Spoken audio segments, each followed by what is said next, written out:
The final matchup, it feels like this could have been an awful lot sexier 2-3 weeks ago. Right now, you've got the Jacksonville Jaguars, who have completely changed their offense in the last 2 weeks. We've seen Travis Etienne suddenly in a timeshare. We've seen Calvin Ridley getting reduced splits and actually being able to work properly against corners. Do you think that there's some upside that this could be an interesting matchup, or do you think that this is just going to be a one-sided affair and sadly destroy some people's fancy hopes? Well, it all kind of rests on Jake Browning, doesn't it? And what his ability is to keep the ball moving. And he's looked okay. I mean, it's definitely a situation where he's kind of like padded his stats as the game's gone on a little bit. It's not been fantastic for those around him. You know, Jamar Chase had 4 receptions for 81 yards last week. Joe Mixon had 100% of running back touches, but still wasn't really able to turn it into anything fantasy viable. What we're hearing from the Bengals is that T. Higgins is pushing to play this week, which kind of surprises me because I feel like there's just no reason T. Higgins should be out there at this point without a contract with the games out of hand.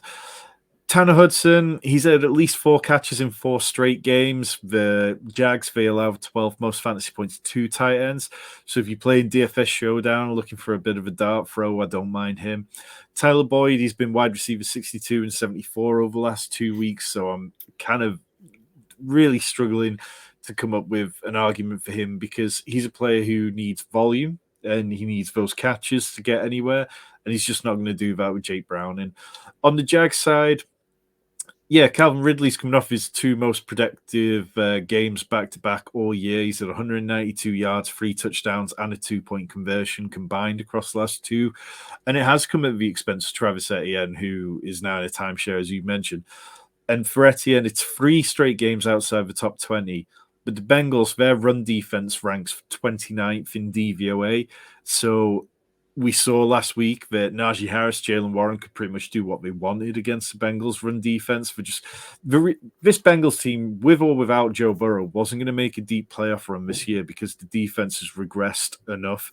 And I know Lou Anarumo is somebody who's a fashionable name to hype up around the league, but the Bengals lost too much quality, didn't replace it, didn't do enough to be proactive about it, and that ultimately would have cost them one way or another without Joe Burrow.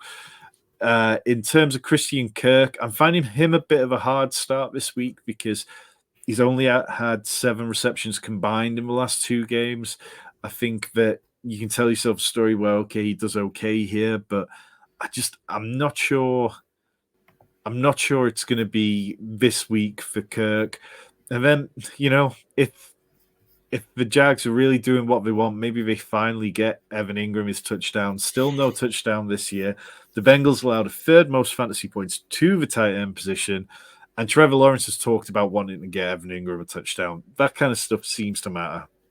Yeah, I think this could be a game where the Jaguars are so far up that they can start focusing on things like, oh, we're up 2 touchdowns, right? Let's focus on trying to get Evan Ingram into the end zone. Do you think Jamar Chase, look, he didn't have a great week last week. He was bailed out by some tip passes that he managed to pull in rather ridiculously, quite frankly. Do you think that this could be the type of week where they're just saying, look, Jamar Chase is our best player. We're just going to feed him the ball, and he ends up getting 10 to 15 targets all in and around the line of scrimmage, and he can just, be that PPR scam and hopefully do enough to kind of pay off the price that people have, spent to acquire him? Yeah, I think so. I mean, it's not going to be particularly pretty, but I think you kind of just have to start him and hope that's what happened. The only other thing of note is the Bengals today talked up Chase Brown, said that for both him and their benefit, they need to see what he can do. And it makes sense because, like I say, Joe Mixon had 100% of running back opportunities last week. Joe Mixon will not be on the Bengals next year. I don't see any reason why he would be. And Chase Brown, they probably need to find out what they've got. So, yeah, even if they're losing, it probably plays better to them to actually get a good evaluation on players like Chase Brown and Tanner Hudson. Yeah, absolutely.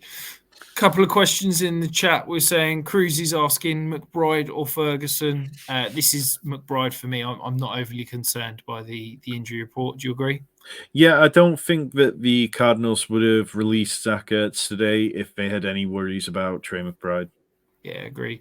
And then RS German saying, would you start Geno Smith or Christian Watson in the Superflex spot? This is Geno Smith for me.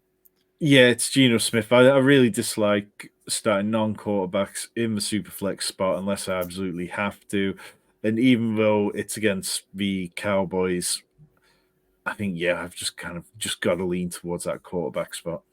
I also have to say, if that's your opinion of in a pickle, you should come and have a look at some of my rosters because with 6 teams on bye and injuries and stuff, I've just got an awful lot worse people starting than Geno Smith and Christian Watson this week. But that's it. That is the week 13 slate. Thank you ever so much for joining us. Remember, hit the thumbs up, hit the subscribe, get those comments in below. And if you want to get in the Discord, if you want all that juicy exclusive content, hit that join button down below. You will not be disappointed.